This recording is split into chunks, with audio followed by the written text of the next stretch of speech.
What's up? What's up? Welcome to the call, you guys. How's it going? Wade, good to see you. How are you? Good. How are you? Good, good. Welcome, welcome. There's Michael. What's up, Michael? How are you, my friend? And Simon's here. What's up, Simon? Long time no see. Welcome to the call. We got some exciting stuff that we're going to be going through today. I say exciting because I'm a real estate nerd, and like the mundane, digging into property analysis is exciting to me. So hopefully you guys are as excited about this as I am. But we have some really good content. So we're gonna be talking about specifically our deal spotter system, but we're gonna be zooming in to step 4.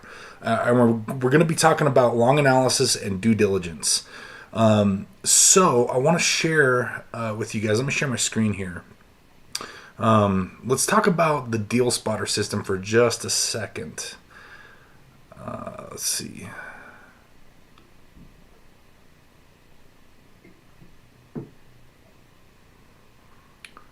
My computer's being a little slow today. Can you guys see my screen okay? Give me a thumbs up if you can see. Okay, cool. All right, so this is the deal spotter system. So what we're, basically, this is the focus of a real estate investor's daily activities, right? I think it was Simon and I that were having a conversation about, this is what we should be focused on as real estate investors. It's really easy to get distracted and to want to be your own property manager or to want to be your own contractor or whatever the case might be. But you really can't do real estate investing at scale unless you can really kind of turn it into almost like a manufacturing process or like the Henry Ford assembly line kind of process, right? So the more we get distracted by other things, the more we are becoming, our own property managers, or we're doing the landscaping at our properties. The more we're doing non-real estate investor related things, the less time we have to focus on actually investing. And if your goal is to become wealthy as a real estate investor, then real estate investing is something that you have to do at scale. You can do, you can have, 3 or 4 rentals that you acquire over the course of your life. That's not necessarily going to make you wealthy. It's definitely the right direction. I wouldn't say don't do that, but if that's kind of the limit of where you're wanting to go, then yeah, you can get distracted by the other things and manage your own properties and whatnot. But if you can do 1 or 2 fix and flips a year, that's going to pay you like a job. If it's something that you want to truly build wealth in, if real estate is something you truly want to build wealth in, then these activities on the screen are what your focus needs to be. And I just pulled this out of a PowerPoint slide that I had created for the Deal Spotter System class that I have up on our YouTube channel.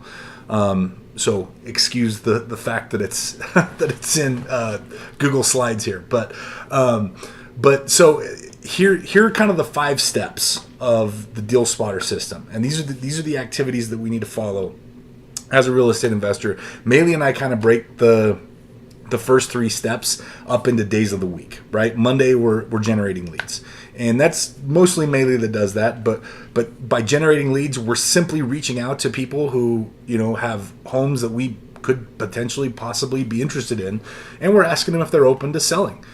We might do 200, 300 of those type phone calls a week.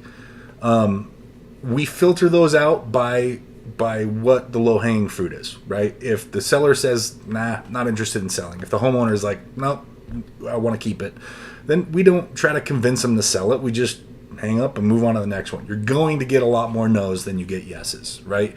So we keep the yeses and we move on. The ones that are yes move through the filter, and we do a quick analysis. Quick analysis is just back of the napkin math. We do, often on this call, we'll do our deal or no deal, which we have one coming up, by the way.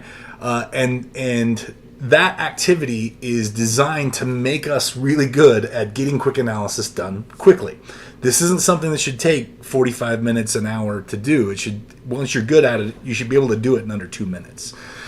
it really is back of the napkin math, a lot of educated guesstimation, and we just want to make sure that our numbers are even in the right ballpark to be able to do a deal. If the numbers work out, then it passes this next filter. If they don't, if the numbers look like, we're not going to be able to offer these people more than what they owe on their mortgage, or not even close to what their asking price is, then usually it's not going to pass the filter. The ones where the numbers make sense, we make an offer, written offer. Filter number 3 is the seller decides. They're either going to accept your offer or they're not, right? The ones that don't worry about it. Don't try to convince them. Just go after the low-hanging fruit.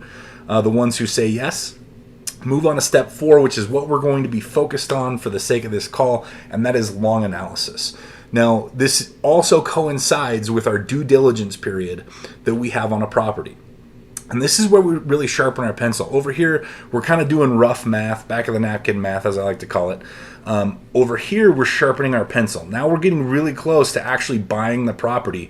We need to make sure that, our guesstimate on what it was that we were going to be spending and budgeting for like a remodel, we need to make sure that that actually is spot on, down to like the dollar, right? So at this point, we're going to have our contractors come in. We're going to have our inspectors come in.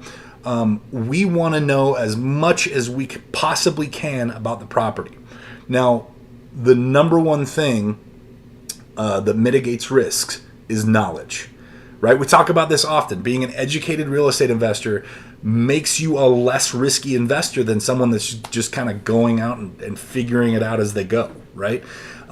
Being educated mitigates that risk. Now, that's at a very high level, that's at a general level, but also if we zoom into a specific deal, the more educated we are about that property, the more we know about what's going on behind the walls, the more we know about the electrical, the roof, the foundation, all of those things, the more we understand about the problems that we're getting into with a specific real estate deal, the less risky it's going to be. Because we can formulate a game plan, we can make sure that fits in our budget, and we can make sure it lines up with the numbers. Real estate investing is not emotional. It's not emotional at all. There's zero emotion in this game. It is all numbers. So those numbers have to work out, and the more we understand about the property that we're buying, the better off we are. So that's what our focus is going to be. Now, obviously, in the deal today for the call. Now, obviously, in the Deal Spotter system, after we do our long analysis and our inspections, we're going to, then make a decision as to whether, filter number 4 is you decide. Are we going to buy it? Now that we understand the property, are you going to buy it or not, right? And that's up to you. You can back out. I probably back out of more deals after phase 4 than I do actually follow through with them and purchase them. Just because once I'm able to really get in and look at what's going on in these properties, a lot of times I don't want them, right? Now, one option with that filter is you can, of course, renegotiate, right? And the long analysis phase, real estate red flags don't always necessarily mean it's a bad deal. Sometimes it means here's an opportunity to make some money, right? If we find things in our inspection report that weren't necessarily shared in the seller's disclosures, which is that long form they have to fill out. It's created by the state, and it asks questions like, have you ever had a flood in your basement? Have you ever had roof damage? Have you ever had electrical problems, right?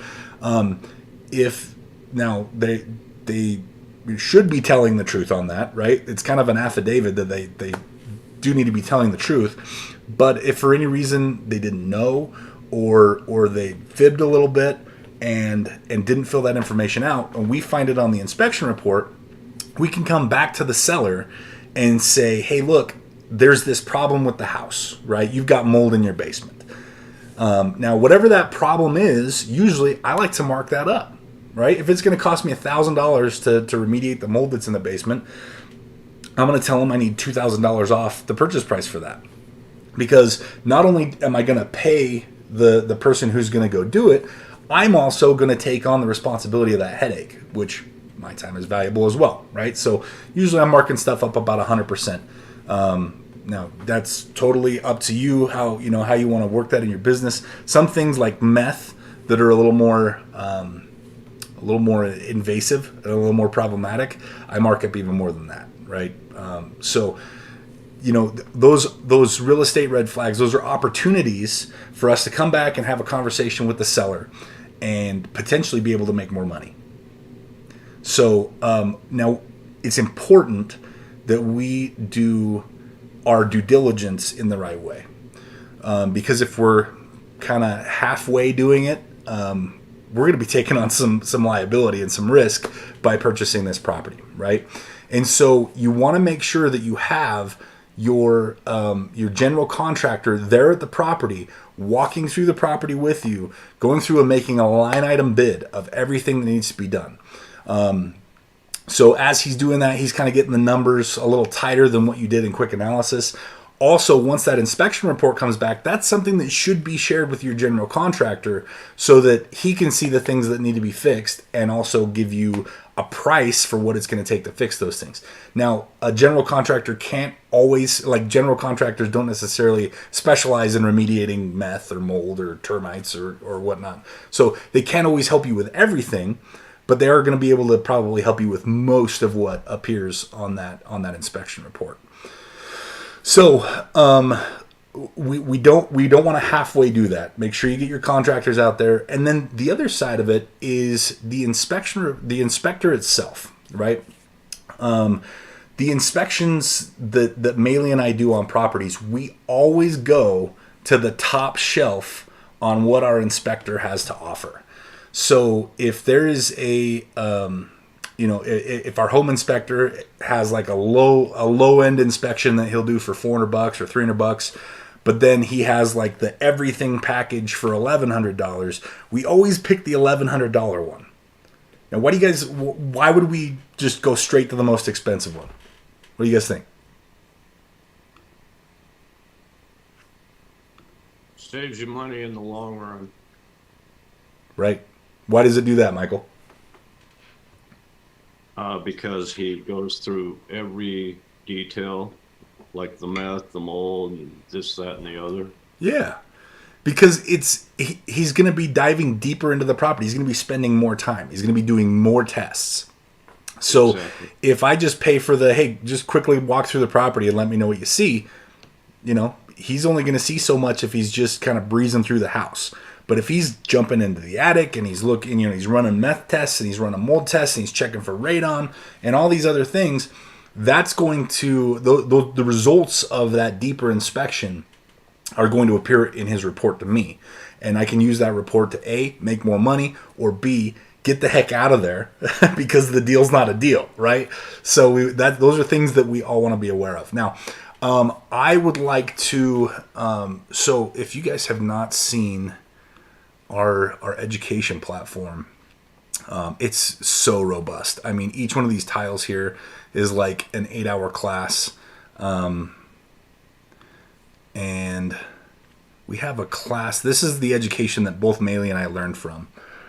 We have a class here on home inspections. And I wanted to share a couple of tracks from that, about 10 minutes worth.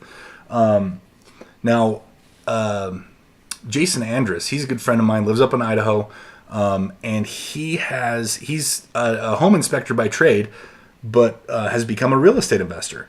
Now this guy does like 700 home inspections a year. I mean, just the guy's out working like crazy.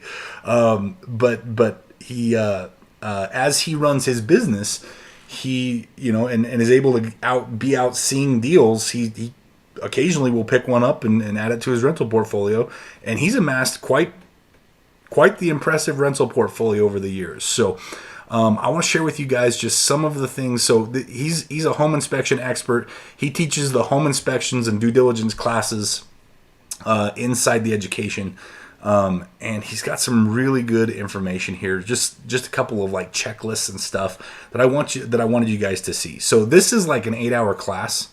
I mean, there's 45 chapters here. We're just going to watch 2 of them. We're going to watch about 10 minutes worth, chapter 3 and chapter 4. So let's dive in here.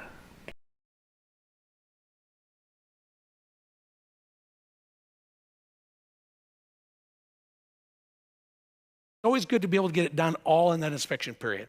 So try to get as big inspection period as possible. I know right now, because the market's hot, people aren't wanting to give you a very big inspection period, but try to get as much as you can. All right? So Yeah, and let's talk about payment. So most inspections, they pay me right there. If they want it paid at closing, because there's some banks that are actually paying for inspections, you turn the I'm okay volume with up, that. please? You just have to negotiate that with your inspector. Sometimes it might be a little bit more, sometimes it's the same money. Just make sure you get your inspector paid. The last thing you want to do is hose your inspector, because the next time you call, he's not going to be out there to come and help you out, all right? So make sure he gets paid. He get paid for what he does, schedule, set on a certain payment that you're going to make a payment or a certain amount, and then make sure he gets that amount. And even throw him a little bit.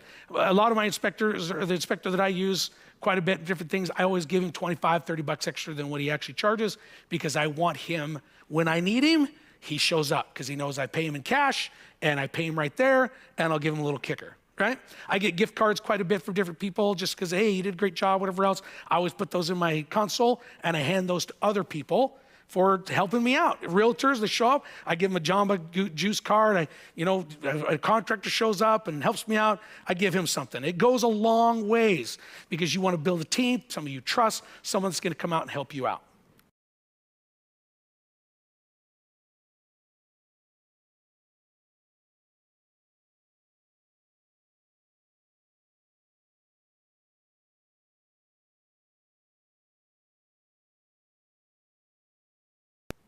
Okay, so finding a good inspector. This is really, really important to find a good inspector.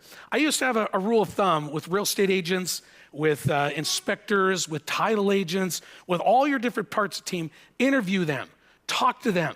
And here's the big thing about, especially for inspectors, find out if they buy and sell real estate. Find out, and that's a big thing for like real estate agents even. It's like taking advice from a fat doctor, You have a doctor that's, says, hey, you need to lose some weight, you're unhealthy, and he's, 400 pounds. Or you have a doctor says you need to quit smoking, and he's smoking a cigarette while he's doing it. I don't know if that happens very much, but it's the same concept.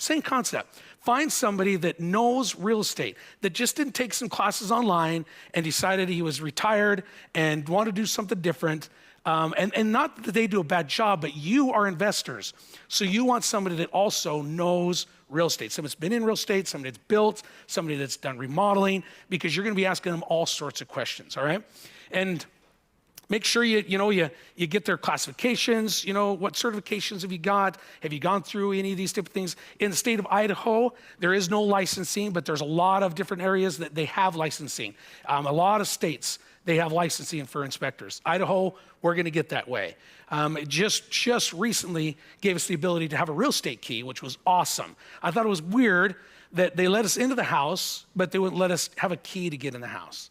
And finally, they got that switched around, which is great. You had to meet some qualifications in order to do it, which I was able to meet, got the key, and it makes my life so much easier, because I spent, it's in it like any industry, when you're in business, you're waiting for somebody, or I call it hurry up and wait. Constantly hurry up and waiting. So I'd get ahead, and then I get to a property, and then I have to wait for a realtor to come and let me in. I could do the outside, but I had to still wait. Or you're waiting for a contractor. You hurry up, you're doing good, and the contractor gets held up somewhere, and so you wait again. So hurry up and wait. So the big thing about that is just make sure that everything you do it with people that you really want to work with people that you trust, that people that you build a relationship with. When we get an inspector and say, hey, I'm an investor, and we're going to go through this, and hopefully what you're going to get out of this is I'm not going to teach you how to be a home inspector.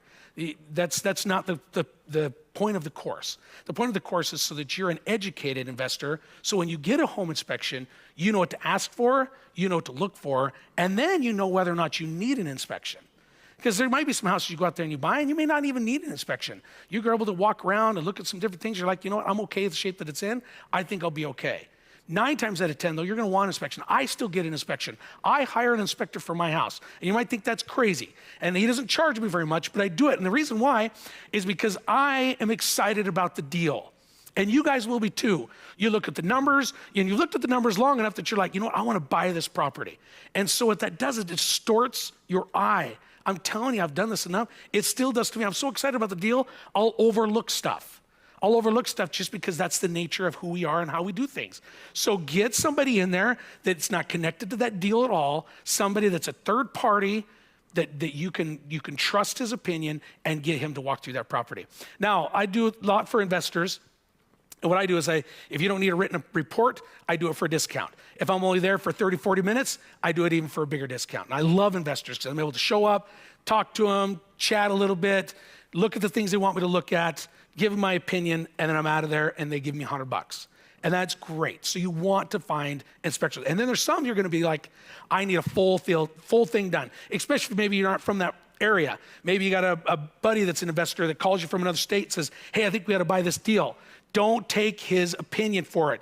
Get an inspection. Even if he's done 100 deals, get an inspection because you're not there unless you show up there and are able to walk the property, okay?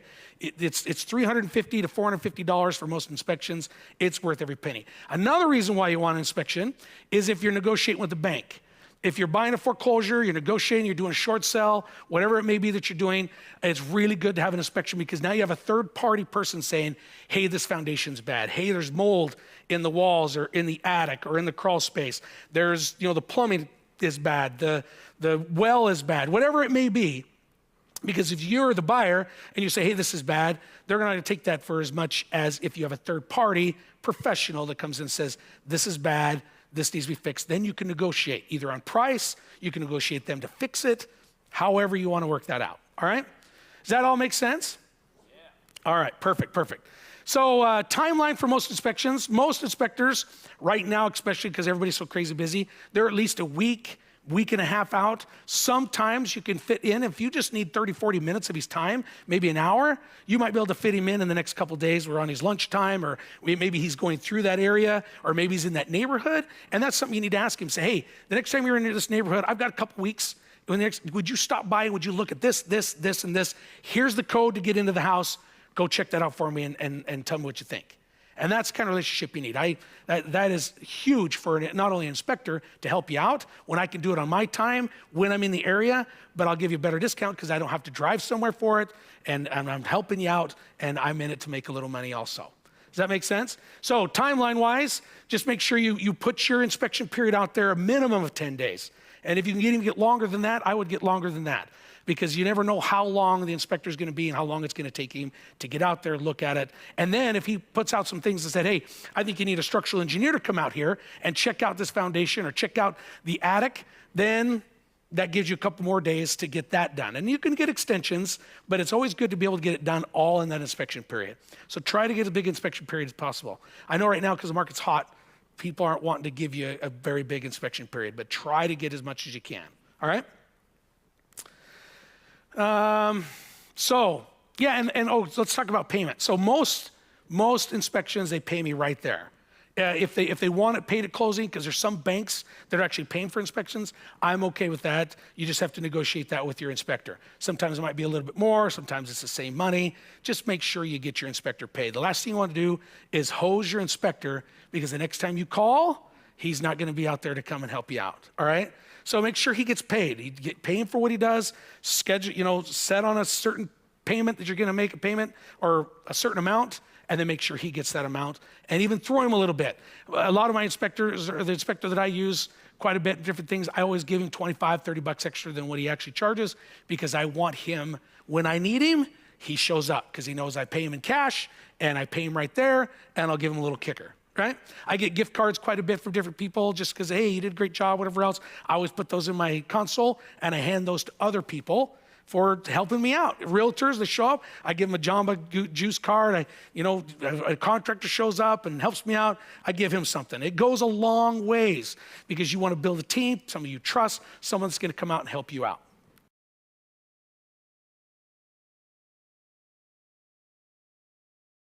So I put together a little checklist. They're going to have this so you can get a hold of it. But this is stuff if you're going to sell a home, because hopefully you're buying homes and you're selling homes, right? Everybody wants to buy and sell homes? Yeah. So here's a couple of different things that you could do to make sure that when your house is about ready to be inspected, that you're going to want to go through.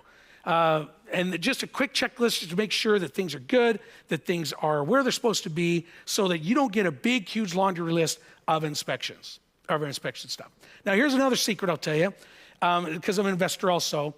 99% of the time, anybody comes back with any kind of inspection contingencies, I do them. When I'm selling a house, I don't hardly ever negotiate ever. Why? Number one, time's money, right? I have a buyer that's interested, And most of the time I can get the stuff done for not that much money. And so I 90% of the time they come, I don't ever tell my people that are going to buy the house that I'll do everything they put on the list for the most part. But they give me a punch list of 6, 8, 10 things. I just sign up like, done, we'll get her done. Because I want to sell my house, because I want to move on to the next project. Last thing you want to do is say, oh, we're not going to do that, we're not going to do that. Then that buyer walks away. Now you got to get out there and find another buyer, and you know he's going to have contingencies. He's going to want things to be fixed. So this is just an investor hat that I just put on, just for advice.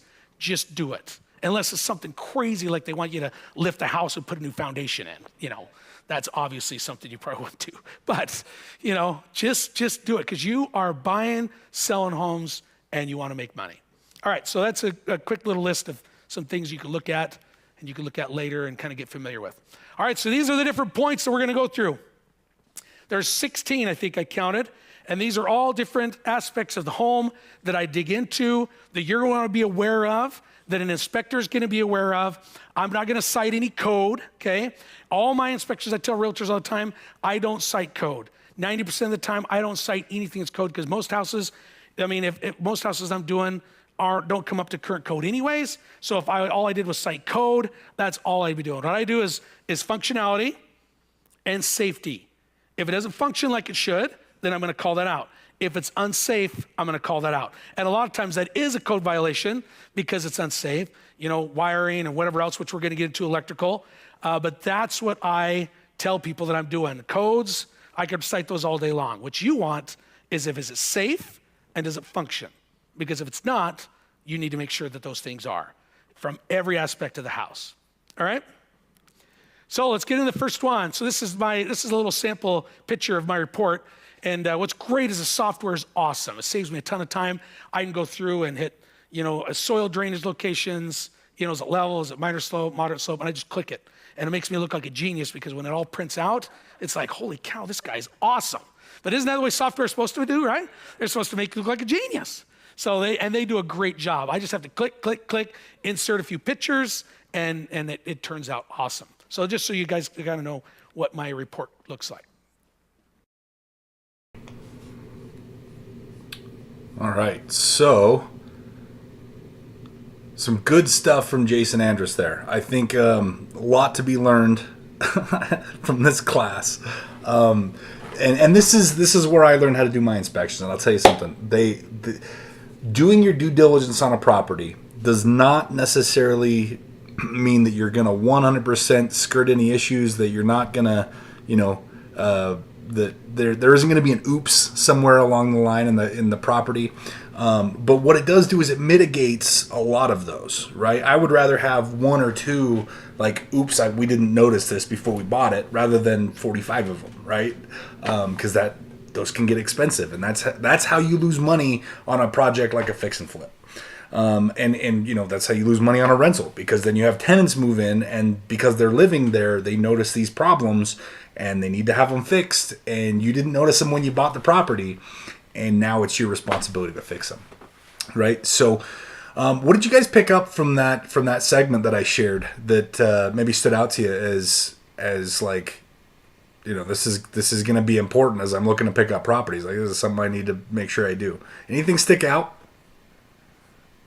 I would say mitigating the emotional attachment to the building by having a third party do an inspection. Say that one more time, Tim.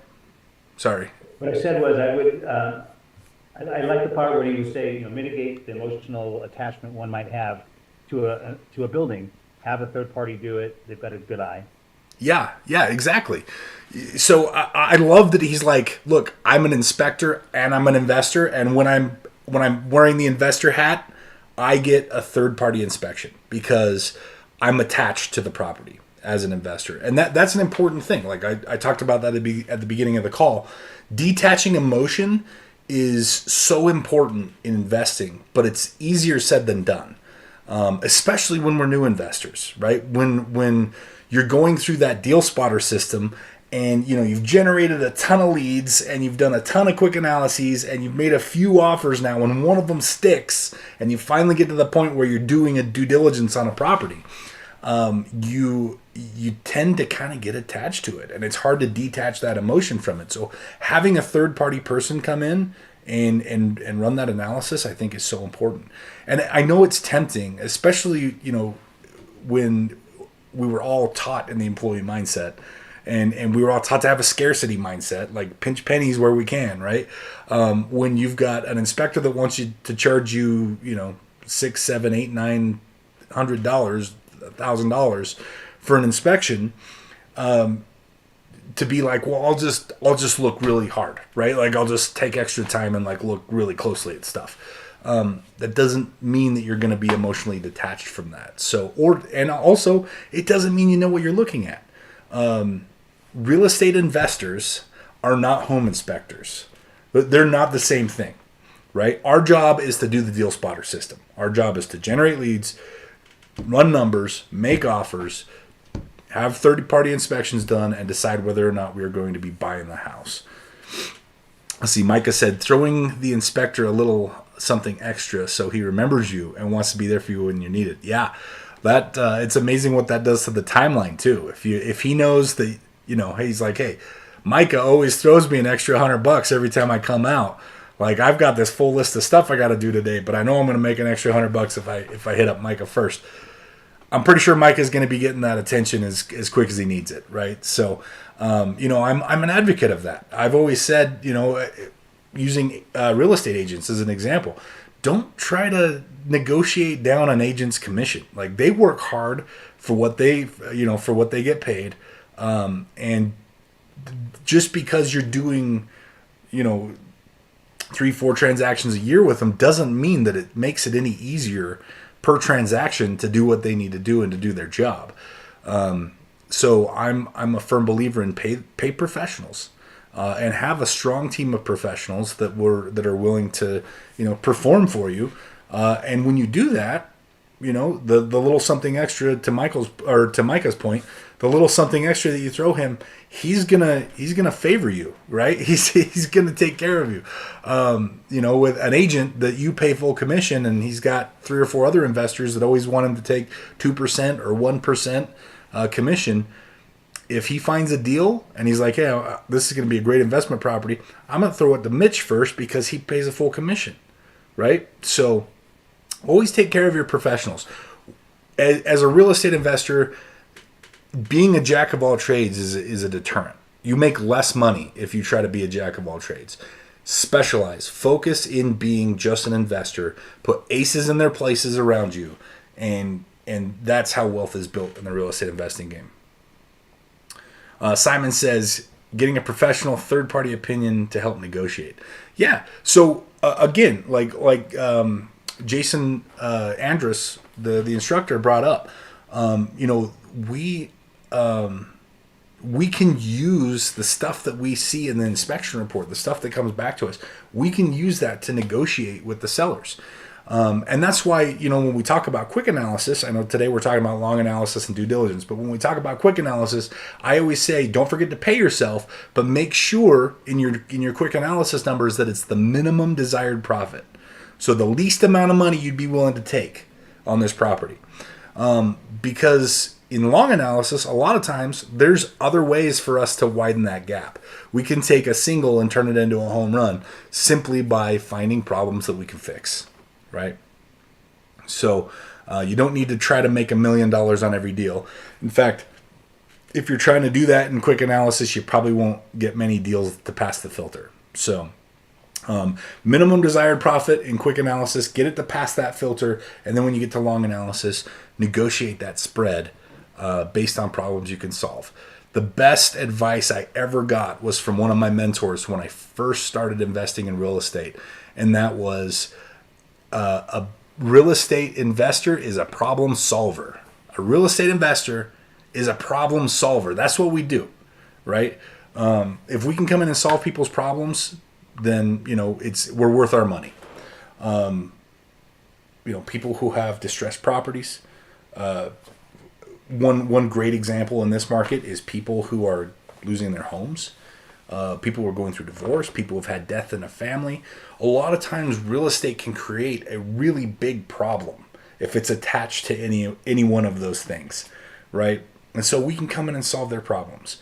As real estate investors, we are problem solvers.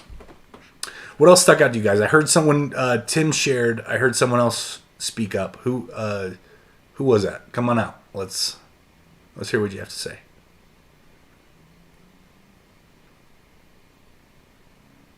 Anyone else have any comments? Any thoughts from what we saw from Jason Andrus?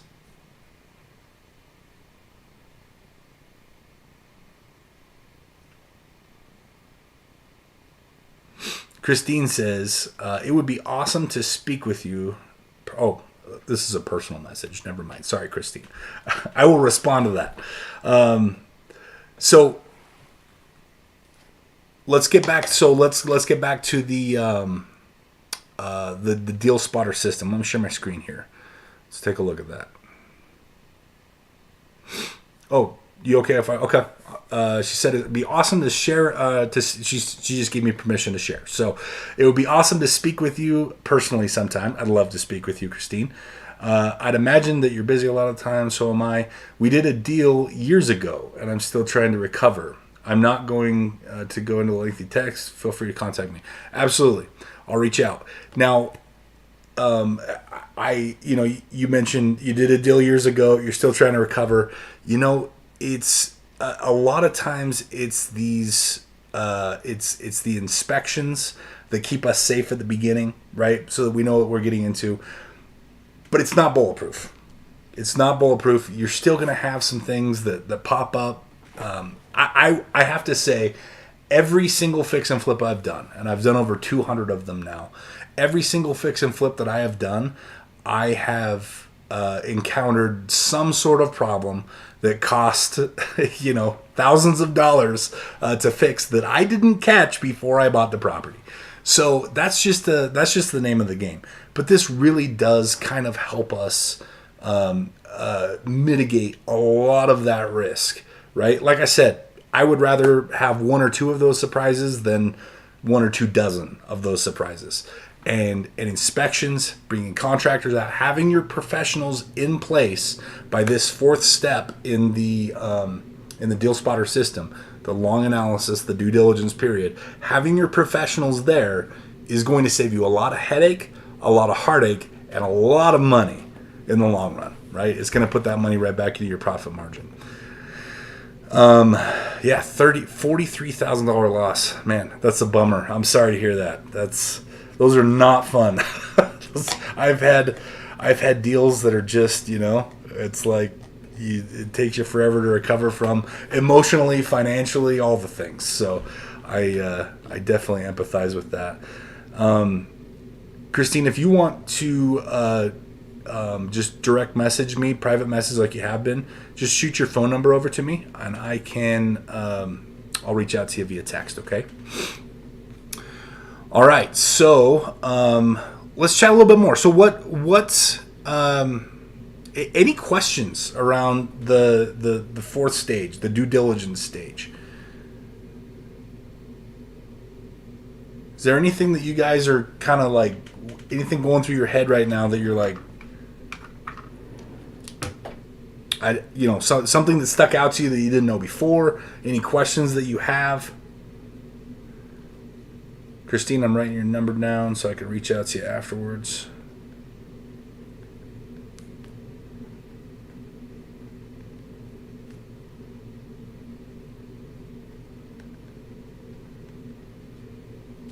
Okay. Let's dive back into the Deal Spotter system here. So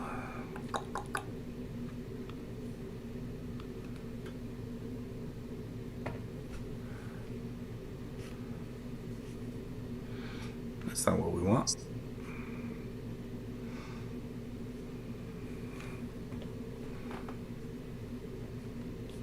Why is my computer being slow?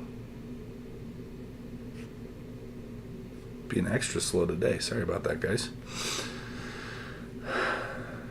By the way, this education platform is so freaking robust. I have probably watched 25% of it. I've had it for a decade now, and it's just so in depth. I mean, there's stuff on literally every type of real estate that you could do. Like if you want to get into rental properties, each of these classes is about 8 hours, right? 8 hours of content. So each one of these tracks, I mean, gosh, it's almost like, getting a college degree for each one of these categories that you can study, right? Totally awesome. And this, being an educated investor, and back to kind of Christine's comment, like being an educated investor, and Jason mentioned this when, in that segment that we shared today, being an educated investor protects you. Knowledge is what mitigates risk. So make sure that whether it's you or someone that you're in a deal with, somebody's got to be experienced. Someone's got to have education and knowledge to make sure that risk is mitigated. You need to be following some kind of system. This is not a shoot from the hip and learn as you go kind of industry. You can have 10,000, like 5-figure, 6-figure mistakes if you do it that way. You don't want to do it that way. So, okay. So as we're going through this process, obviously, like lead generation, we can do on Monday, right? Mondays are our lead generation days. At least, Melee kind of handles that side of our business. Mondays are lead generation days. Tuesdays, any of the leads that made it through the process on Monday, Tuesdays are going to be our quick analysis days. Let's run the numbers on any of the ones that made it through the filter. So if let's say we generate 300 leads on Monday, right? But only 30 of them made it through the filter to where we're actually going to do a quick analysis on them. So we do our quick analyses on Tuesdays. And then, out of the 30, maybe 15 of them are we actually going to make offers on, right? Remember that the filters, there's always going to be more no's than yeses, right? So, and the filters are designed to save us time. It's that way on purpose. Real estate investing isn't like, shooting fish in a barrel. Real estate investing is like panning for gold. You're gonna stick your little plate in the river, and you're gonna pull up mostly not gold, and you got to put it through a process of sifting and screening and all sorts of stuff until you get down to those few little bits of gold dust that's left. But when you first put your plate in the river, it's mostly not gold. That's the same thing here. That is the deal spotter system. We are dealing with mostly not deals at the front end of this deal spotter system. And then we whittle that down. Every time we pass it through a filter, we whittle that down to the best deal that we can find that week, or the best couple of deals that we can find that week. But, going from 300 and then filter down to about 30, and then filter down to, maybe 15 that we make offers on, and that filters down to maybe like 5 that we're doing a long analysis on, and that filters down to maybe 1 or 2 that we actually end up buying, right? So it's this long process. And look, the reason we separate this by days, you need to treat those filters like hard stops in your effort, because the numbers I shared, they're not far off, right? You're going to talk to 300 people. You may only get 30 of them that say yes. So I see a lot of students, and this is kind of like a warning that I'm sharing, right? I see a lot of students that are like, oh, I have this address. I'm going to run the numbers on it real quick, and then I'm going to go pull comps on it and see if my numbers, like pulling comps is like clear over here, right? I'm going to pull comps on it. I'm going to call my contractor and see what he thinks it would cost to remodel it. And then once I have all those numbers together, then I'm going to call the homeowner, and they do all this work. They spend an hour on one lead, on one address, and then they call the homeowner. They're like, yeah, we're not open to selling, right? So they did all this work, spent all of this time, when, if they just would have followed the system in the order it was intended on, it would have saved them all that time. So do your lead gen first, and only do lead gen until that you have a certain amount pass through the filter, and then only do quick analysis. Don't go on to further steps. Treat this like an assembly line. Only do quick analysis when it's time to do quick analysis, and only the ones that pass through the filter are we going to write offers on. Only the ones that pass through so the first 3 steps you can separate into like, all right, Monday, Tuesday, Wednesday. Step 4 is going to take you about 10 days. Like it's going to take you 7 to 10 days in order to be able to actually like do a full, like, the due diligence, bringing your contractors in, doing what Jason talked about with the home inspection, like all of that stuff. It's going to take you 7 to 10 days. So you want to make sure that you're going to give yourself that time to be able to do due diligence. And by the way, as a real estate investor, I've seen uneducated investors out there do this. They write contracts that are not contingent upon due diligence. So they're completely eliminating this step from the process. That is so risky. That's gambling to me, right? You might as well take your money to Vegas at that point rather than buying real estate, because at that point it's just, put it all on black, right? So if the knowledge is what mitigates risk. We gain our knowledge on the property in step 4. If you're not going to have a due diligence period, pass. I want to share a little kind of a story of kind of some operating procedures that happened during the COVID bump. We'll call it when real estate kind of went crazy during the COVID years. We saw a lot of wholesalers. First of all, a lot of wholesalers spring up. Whenever the market's good, you always see these amateur real estate investors, like the market gets saturated with investors, right? A lot of wholesalers came to town and they started wholesaling these properties, and it was like, hey, give us $15,000, no due diligence, you got to close in 24 hours, and if you can't do that, then don't even bother, right? And people were doing it. Like, people were putting $15,000 down on properties with no due diligence at all, and then expected to close in 24 hours. You can barely get a walkthrough done in that amount of time. So basically what they're ending up with is a surprise, right? Like, hopefully you have enough room in your margin to be able to go and do this. Don't fall into that trap. If you're working with wholesalers, if that's one of the ways you're generating leads, if they don't give you a chance to do due diligence, if they're making you put up a deposit down that's non-refundable, then don't do the deal. Every rep C that you send out, every offer that you send out in phase 3 should be contingent upon due diligence. You should be allowed to back out if you decide that your due diligence process was unacceptable, right? And then the property is unacceptable according to your standards. Now, you can say, hey, this isn't the offer's not contingent on financing. It's not contingent on appraisal. Look, if it's a flip, I don't care what it appraises for beforehand. I care what it appraises for after I'm done fixing it up, right? What I'm going to buy it for is based on math, not anything else, not an appraiser's opinion of what it's worth. So, my offers are going to be based on the math that I do in quick analysis. So with that said, this is probably, as far as risk mitigation is concerned, this is probably the most important step in this entire Deal Spotter system. So I just wanted to kind of drive that point home and make sure that we were, that we were on the same page about that. It's not with the wholesaler thing. Like, it's not happening as much as I saw it happen during the COVID years, 2020, 2021. When the market was booming and everybody, there was 30 offers on every home that was on the market. It's not as bad as it used to be. But if you can't get a due diligence period on a property, it's a pass. It's not a deal. At least that's my opinion. It's not a deal, right? Okay, we've got a few minutes here. We'll probably wrap up at the top of the hour here. We got about 10 minutes. Any questions, comments? I mean, we can chat more about what we've been discussing today with due diligence and with the long analysis of the Deal Spotter system. You guys can bring questions to the table, about real estate that have nothing to do with what we talked about today. So the time is yours.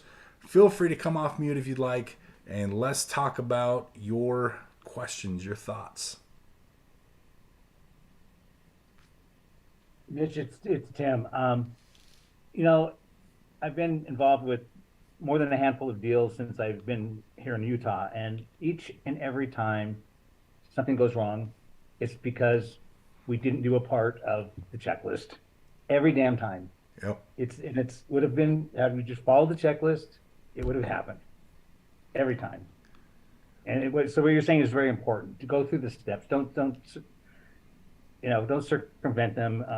It's so silly and ridiculous when I look back at some of the stuff and just go, shake my head and go, I knew better. I knew better. Tim, how many times have you been hit with replacing a sewer? I have been, well, the Wyoming, 3 houses up there, 2 of them had to have sewers replaced. And I got that actually from you, to be honest. I'm embarrassed to say I've probably had to replace 10 sewer lines. And it's because during the due diligence, and it's almost like the universe is jinxing me, right? Like, if I forget to do the sewer scope during my due diligence, which is something that a lot of home inspectors don't offer. You've got to get that from a plumber, right? But if I forget to do my sewer scope, I can almost guarantee that the sewer is going to be bad, and then I'm going to have to replace it at some point during my ownership of the property. And it's like $180 to get it done. I mean, it's $180 to get the scope done. It's like $10,000 to replace the sewer line, right? Like that's a big oops. It's one of the biggest oopses you can have in a property. And I've had to learn that lesson almost a dozen times, I think, in my career. You'd think I would have learned my lesson by now, but every now and then it just either slips my mind or, it, for whatever reason, doesn't get done during due diligence. And those are the properties that the sewer is bad on, that I'm going to have to spend an extra $10,000 out of my profit margin to get it fixed. So definitely sewer scopes is one of the things that you want to make sure you have on that checklist. and what's funny is if you address it up front, the cost is so much lower.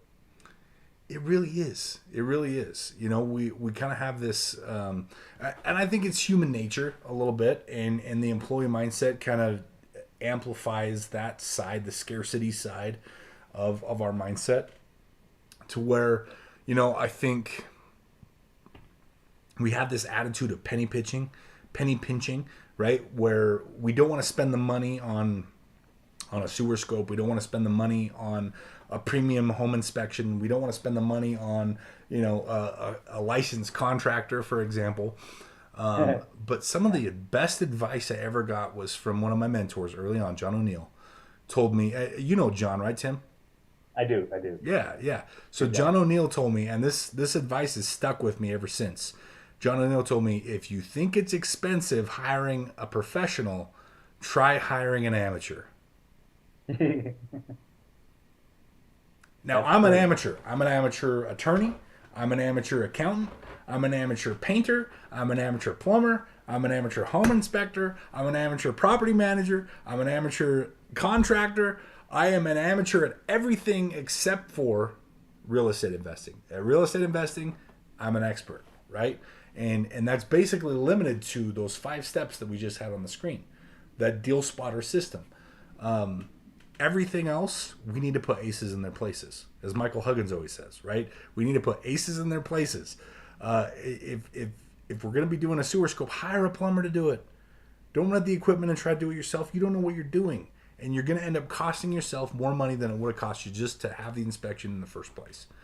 Don't be a penny pincher, because that $180 you saved, you're going to have to spend $10,000 on the back end to make up for if that sewer's bad, right? It's not worth the gamble.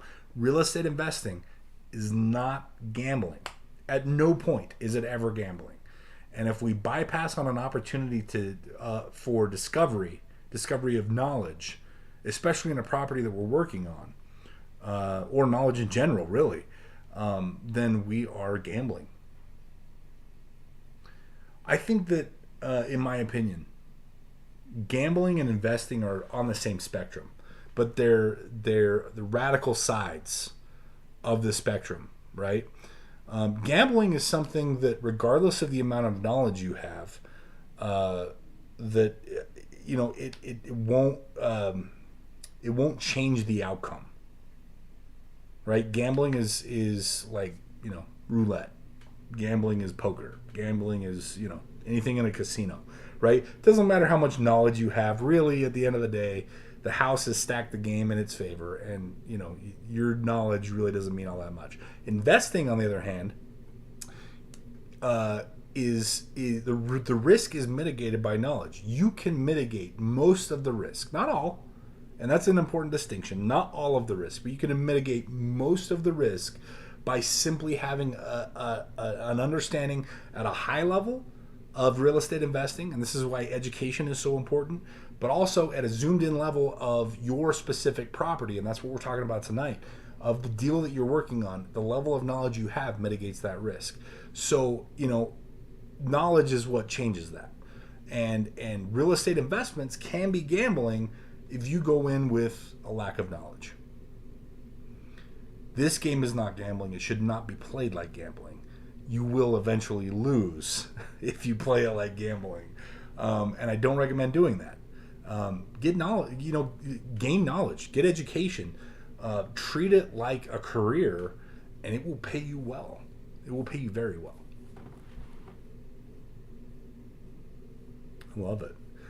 Agreed. Let's see, Micah sent in a comment here. As a real estate agent, back when the sellers were getting crazy amounts over asking price, I suggested to my buyer that if they wanted to make their offer stronger, they could waive the home inspection. It was a newer home. They felt comfortable in doing that. It came back to bite us. The water heater was bad, and the electrical was pulled from the wrong breaker to connect the second oven in the second kitchen. The electrical was tripping off multiple times after they moved in. Worst advice I ever gave my client. Yeah, so I wish I could say that I haven't had to learn the home inspection thing the hard way, but I have as well, Micah. I have as well. So yeah, bummer. Christine says, that's what I want to do. Yeah, let's get educated, right? Let's and really, like, I know, if you followed me long enough, I just harp on that. But education, knowledge, really is one of the currencies of the wealthy. There have been countless deals that I have done where the only currency I brought to the table was my knowledge. And we've made millions of dollars over the course of the last decade. Millions and millions of dollars for myself and for my partners because of the knowledge that I bring to the table.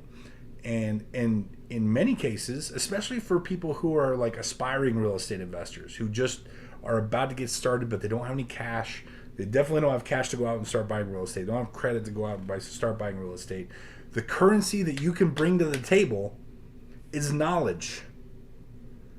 To know how to get these deals done in a less risky way, to mitigate that risk, it's knowledge. I was having a conversation with a student, actually a potential student, earlier today, and he was saying, the one thing I'm really scared about is going out and raising money for these deals. And I said, look, if you can come in and show people, just basically regurgitate your education on the people who have the money. Show them how we're going to protect their money, the exit strategies that we have in place. Show them the numbers. Show them your quick analysis. Show them your long analysis on the deals.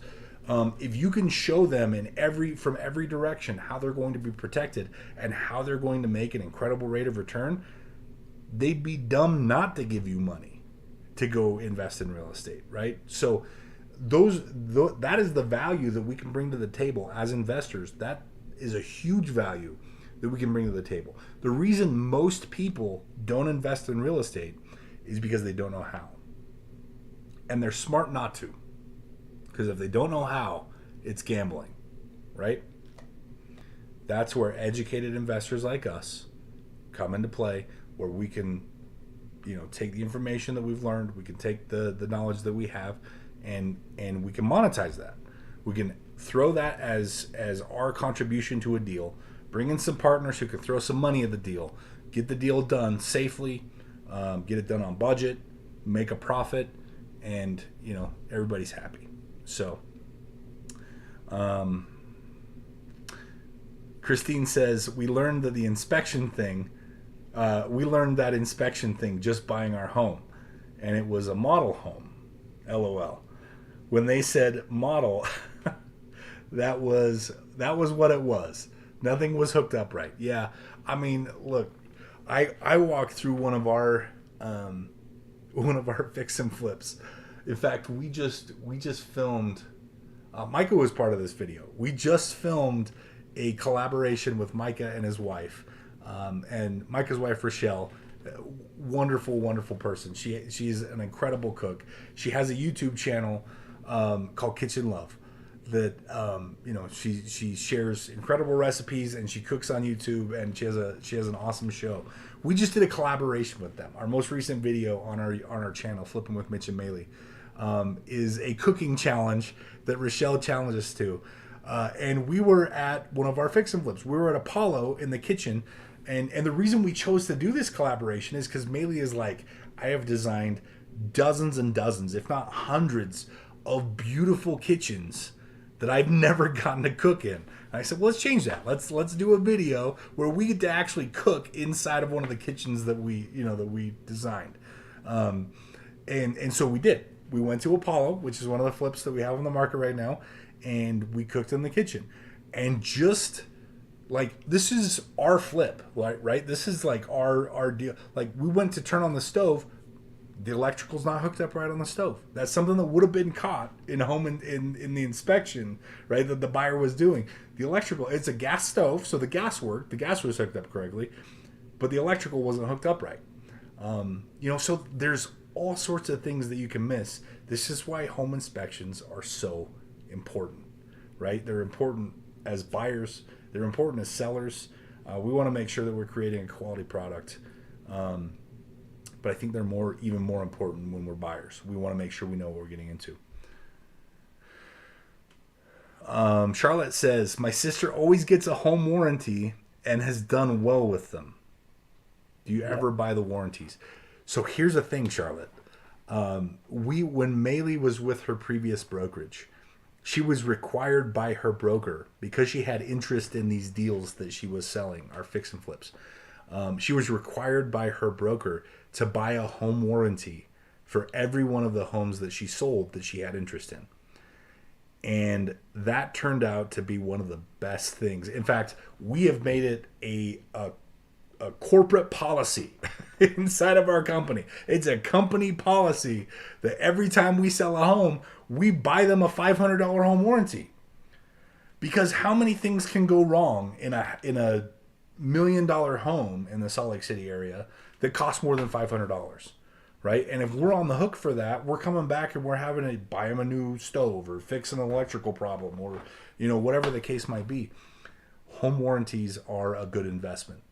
And so, yeah, if you are a fix and flipper, or if you are a real estate investor selling any property whatsoever, I would for sure buy your buyers a home warranty. Cost you $500, a nominal amount in the scope of what real estate costs. And then you never have to worry about it again. Like, a third party took all of that warranty problem off your plate for $500. I mean, how amazing is that? Once you sell it, you never have to think about it again. Somebody else is taking on that risk for you, right? So absolutely, I think that's great advice. So good call, Charlotte. Micah says, and he gives the buyers a peace of mind. Yeah, it really is a benefit. Like, as we're negotiating with buyers will make us offers, and they'll say, to try to be competitive, they'll be like, nah, don't buy us a home warranty. And we'll come back and we're buying you a home warranty. Like, you don't have an option here. Like, we're buying you a home warranty, because we don't want to get those phone calls, right? I don't want to get those phone calls of, my plumbing is hooked up wrong, right? Like, or whatever. I am not a general contractor. I'm a real estate investor. And I pay general contractors, but they're not always, I can't control their quality 24 hours a day.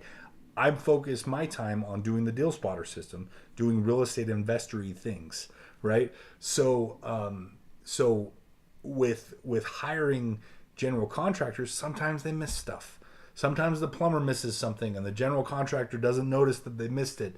And then, the home is quote unquote done and the buyers move in, and all of a sudden, the drain's not hooked up on the hot tub and it's all leaking into the sheetrock. I don't want to get that call, because that buck, that buck stops with me as the seller. I don't want to get that phone call after I sell a property. Call the home warranty company, right? So yeah, absolutely recommended. Anytime, as an investor, anytime you can transfer risk to someone else. And that's the definition of insurance, right?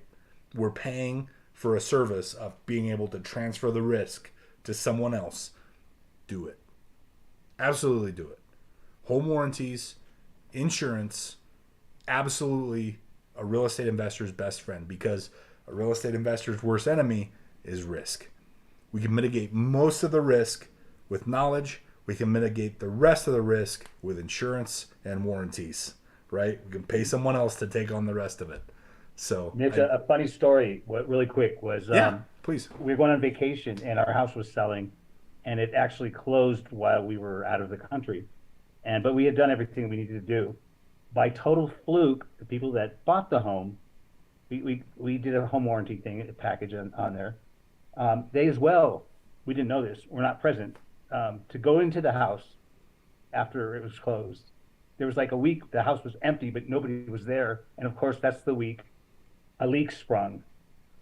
But nobody knows what had happened, because none of us were there before the closing or after the closing. And the insurance companies were just like giving us crap on all ends. And it ended up being the home warranty that saved the day. Yeah. Right? I was like, well, the odds of that happening are just almost, it was crazy.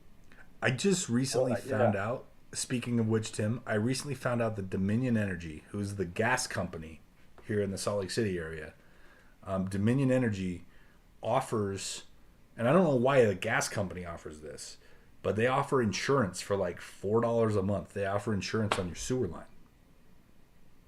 Did you know that? I didn't know Dominion. I'm looking at a Dominion bill as we speak. I didn't know that. Yeah. Dominion offers for like $4 a month if you hook up your gas, at a property that you're working on, or a rental, or whatever the case. You can pay an extra $4 a month, and they will insure your sewer line, which a sewer line replacement has never costed me less than $10,000. Every time I've had to fix a sewer line, it's been 5 figures. So. Yeah, Mitch, I think they also do that on the water line. I have one of them. I can't remember which. I think it was water line that I pay a monthly small amount, because I've seen in my neighborhood a number of homes that have had to have the water lines replaced. So I thought, I'm just going to insure against that. It's cheap. Yeah. Look, flushing $60 a month, or excuse me, $60 a year, $5 a month, $60 a year, flushing that down the toilet for the peace of mind of knowing that if something happens, I'm not going to have to drop 5 figures on the problem. I would do that all day long. And they never happen at a convenient time. Insurance is the real estate investor's best friend. Kathy, how are you? Yeah, good. Actually, this is kind of crazy, because we've had two I don't know if it was sewer or water. I think it was the water lines. We had all these trucks up and down my block. And now that he just mentioned that, I'm thinking, I'm starting to have some issues. And all these houses are older. These are, I think, built in '69. Yeah. And I bought a home warranty back in December, and you have a 30-day waiting period. And sure enough, the beginning of February, I came home and I smelled gas at my garage. I'm like, oh my God, what's that? What's that? And I came into the house, I couldn't smell anything. I thought maybe I left the stove or something. And then as soon as I opened up the garage door, it just like overwhelmed. It was major gas. And I knew it was a water heater. So I closed the door, I called the gas company, and they said, get out of the house, don't touch anything, we'll be right there. And I went across the street just to get away, because I was afraid my house was going to explode. So my neighbor asked what was going on, and he called the fire department. So I've got everybody here. And sure enough, the home warranty ended up covering a $2,000 brand new water heater, because they couldn't find the parts to fix it because it was too old. Yep. And 2 weeks later, I'm having to call them again because my fan stopped working, my light fan, and then another light in the kitchen just died, and the doorbell. I'm like, oh my gosh, I bought this thing just in time, and I only pay $49 a month. Yeah, no, absolutely. And this leads into the next question because I mean, how incredible is that? That the risk was mitigated, right? The risk of I've got to buy a new water heater and it's going to cost me $2,000. It was mitigated by the fact that you had a home warranty. And so I think Micah's next question plays into this perfectly. Mitch, do you or can you put a home warranty on flips before they are sold while you're working on the home? You can negotiate that at the time of purchase, or you can just purchase a home warranty. It doesn't have to be at a transaction. That's usually when they happen. They happen at closing. But you can just call a home warranty company and be like, hey, I want to buy a home warranty, and pay them $500 for a year or 2 years or $700 or, whatever their rate is. However, make sure that you look at the fine print, because a lot of times if it's a vacant home or a vacant home that's being remodeled, specifically, we call that a fix and flip, then they won't cover anything. So make sure that you're not paying for something that's not going to do you any good, right? Make sure you read that fine print. Make sure you ask those questions. I would say, when you call the home warranty company, just say something like, hey, this home's going to be vacant for a while I'm doing some remodel on it. Is it going to be covered by the home warranty that I'm purchasing right now, being vacant and being remodeled? A lot of them I know the answer is no to that. But that doesn't mean that every one of them is no. I just haven't found one. So, but nor have I looked very hard. So my advice would be, that's a great thought. That's a really good thought you just had. I would call around and ask. Really good thoughts here. I like where this conversation went. And you always want to make sure you have good insurance on the house while you're doing the fix and flip. Yep. And I don't know that, if you've got somebody's lending hard money, I think they want to see it. Yes. Yeah, most lenders will require it. In fact, I don't know a lender that doesn't require it. If they don't, they're an idiot. Because it not only protects us, it protects them, right? But insurance is the same thing. I was asked one time, is actually in a training, one of the classes like the one you just watched. I was part of the live audience for this, and the instructor asked, and he was looking at me. I was sitting in the front row. He said, when does insurance pay for itself, or something along those lines? When does insurance pay for itself? And I was like, when you file a claim. And he's like, nope. Because insurance is not about claims. Insurance is not about coming in and fixing, your home. Insurance is a service where you pay money for someone else to take the risk.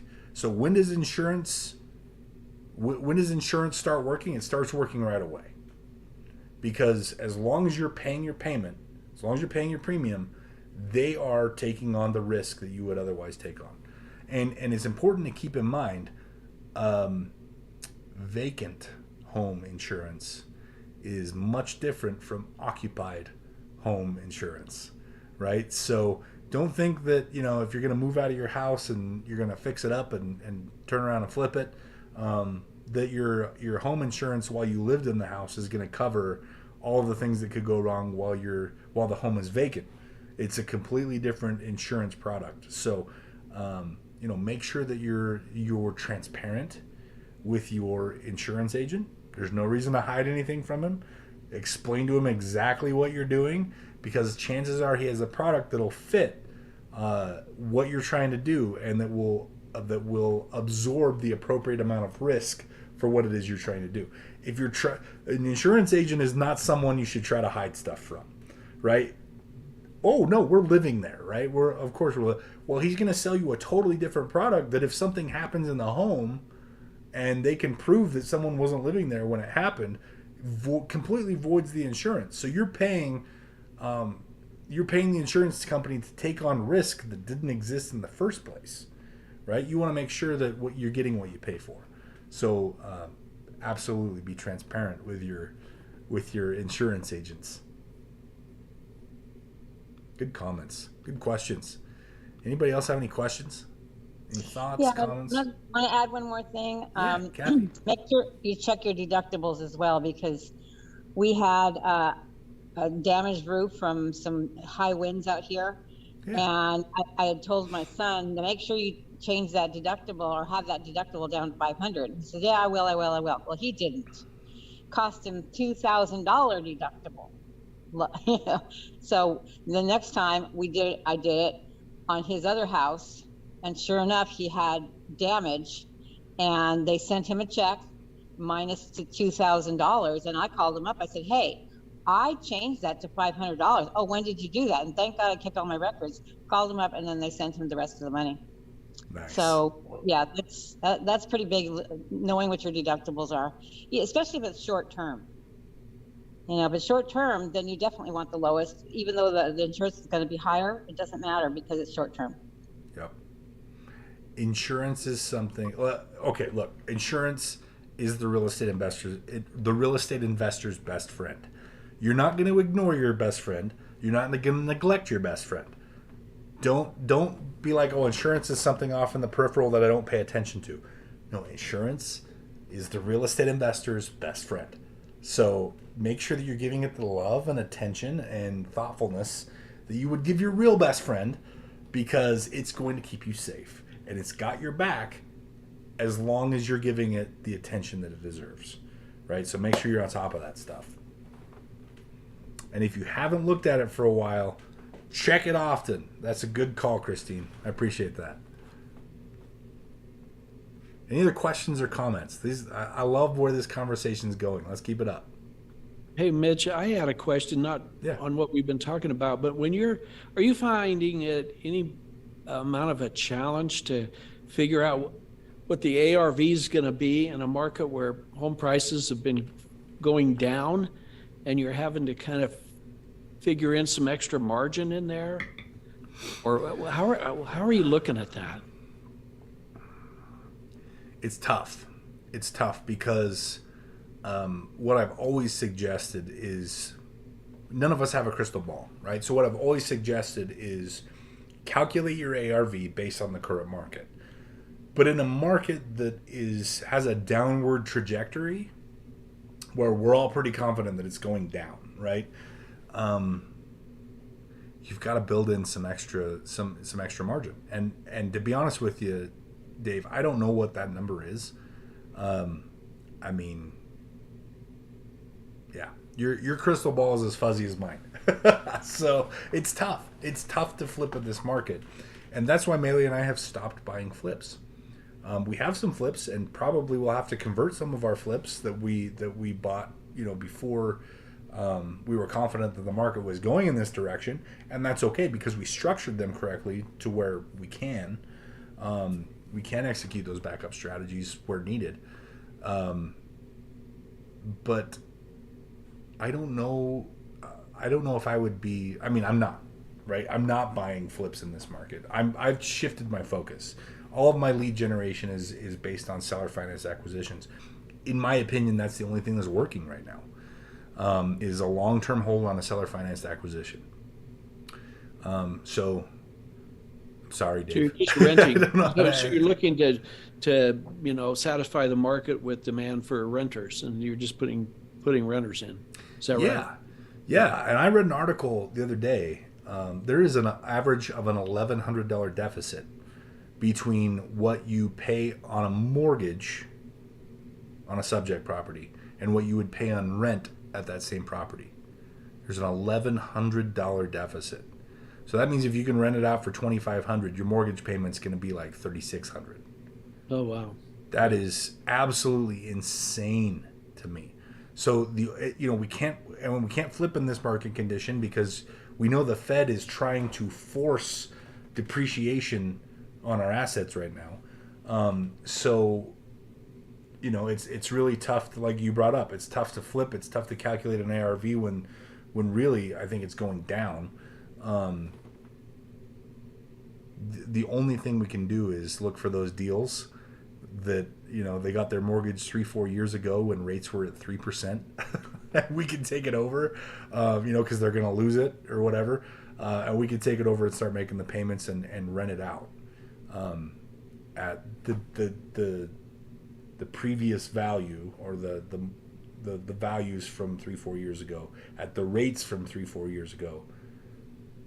That's really the only viable strategy that I know of right now, unfortunately. I wish there was more that we could play with right now, but that's about it.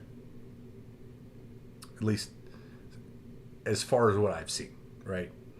But yeah, as far as calculating ARVs, I wouldn't even try, to be honest. I'd shift strategies. Yeah, great to know. Good question. Anyone else? Any other thoughts, questions, comments?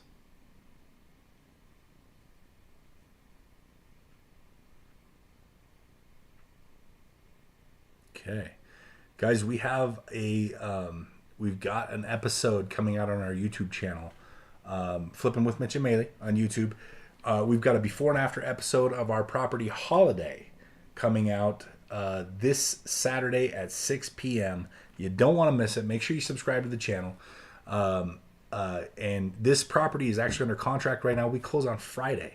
So, you know, flips are selling still. Thank goodness, right? We're kind of hitting that spring bump. We've got some crazy traffic. You know, buyers going through our other properties that are on the market right now. We've got a few that are in process that are close to being wrapped up and put on the market. So a lot of good things happening. But make sure you subscribe to the channel. You're not going to want to miss this one. It's a fun one. We had a lot of fun making it. So watch for that before and after coming out Saturday at 6 p.m. Mountain Time on our YouTube channel, Flipping with Mitch and Maley. In the meantime, guys, I will be back. Maley and I will be back on Wednesday, next Wednesday at 7 p.m. We're here pretty much every Wednesday with few exceptions, right? Unless it's a holiday or we have some sort of, you know, family issue. We're going to be here every single Wednesday at 7 p.m. Mountain Time. Next week, we're going to be playing Deal or No Deal. So we're going to be focused on that second step of the Deal Spotter system. You're going to want to be there. You're going to want to learn this Deal or No Deal game because it's going to make you an expert at quick analysis. Now, guys, that's all I have for you today. Thank you all for being here. I really, this is one of the highlights of my week. I love hanging out with my buddies and talking about real estate investing, something I'm passionate about. So thank you so much for being here. Go out and, you know, stay safe, stay healthy, stay happy, stay hungry. Go out and do some real estate. I love you all. Have a fantastic week, and I will see you all on the flip side. Thanks, guys. Take care. Thanks, Mitch.